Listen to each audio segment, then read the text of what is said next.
Hey friends, welcome back to my kitchen. Today we're making some keto-friendly, gluten-free, low-carb pancakes.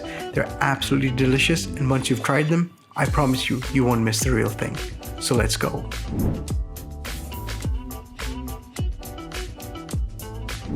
So the first thing we're going to do is measure our 2 tablespoons or 28 grams of butter and just melt it down in the microwave or in a saucepan, being careful not to burn the butter. Next, we're going to measure out a 1/4 cup of coconut flour, place that into a bowl, into which we're going to crack 3 whole eggs. Don't forget to like and subscribe if you can crack your eggs one-handed just like me. Mix together the eggs and the flour until the coconut flour is completely saturated. Then gradually add in your melted butter, making sure not to leave any of that good stuff in the pan. I'm going to take a moment here to set my cast iron flat top on the heat just so it has time to warm up. If you don't have a cast iron griddle, not to worry, you can totally make these in a non-stick frying pan. To our pancake batter, we're going to add in 1 tablespoon of heavy cream and whisk to combine.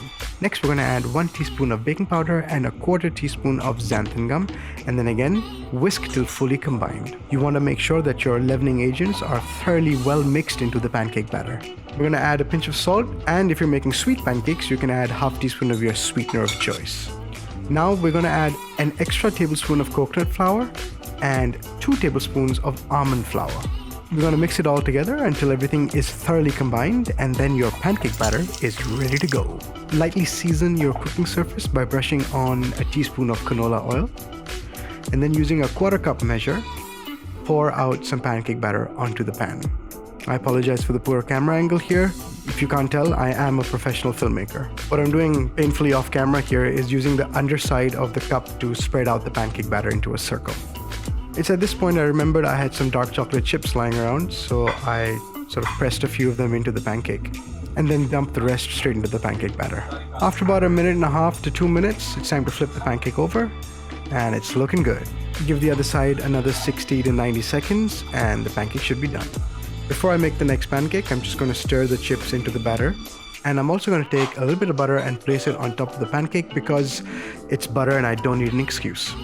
From here on, it's pretty much rinse and repeat. Pour on the batter, flip after 2 minutes, remove after another minute. One of the benefits of using a cast iron flat top, other than the even distribution of heat, is that you can do multiple pancakes at the same time. Off camera, I melted some more butter in the saucepan and I'm brushing it onto the pancakes as they come off the pan.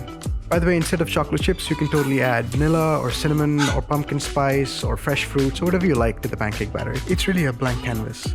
I like to have a little bit of peanut butter with my pancakes, so I'm just pouring some out here. The peanut butter is sugar-free, of course.